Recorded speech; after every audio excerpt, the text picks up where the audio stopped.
ওনার মিজান ভাইয়ের আগের টোকেন সম্বন্ধে বলি। হ্যাঁ, আপনারা কেউ ভুল বুঝবেন না। হ্যাঁ,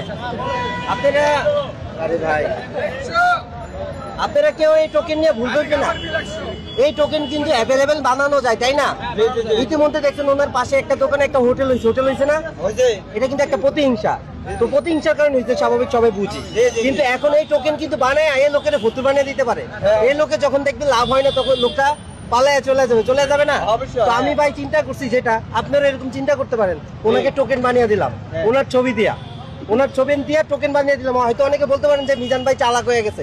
আসলে মিজান ভাই চালাক হয় না, আমরা ওনারে নিয়মের মধ্যে আনতে চেষ্টা করছি। আমাদের প্রত্যেক মানুষের চেষ্টা করবো যে সবাইকে নিয়মের মধ্যে আনানোর চেষ্টা করার জন্য।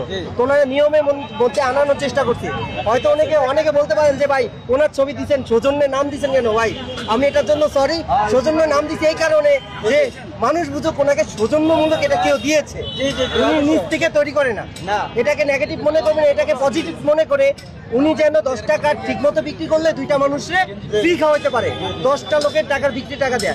সেই জন্য মূলত ওনাকে এই কার্ডটা গিফট করা। মিজান ভাই, এই কার্ডটা আপনার কাছে কেমন লাগছে? সত্যি করে বলেন। ভালো লাগছে ভাই। এই কার্ডটা কিন্তু মূলত আপনার কাছে অনেকে কিন্তু ভাওতাবাজি করে ওই কাগজে, আপনি তো সরল সোজা মানুষ, কাগজে ঠিক আছে। এই যে দেখছেন এই মানুষটার কথা দেখছেন আসলে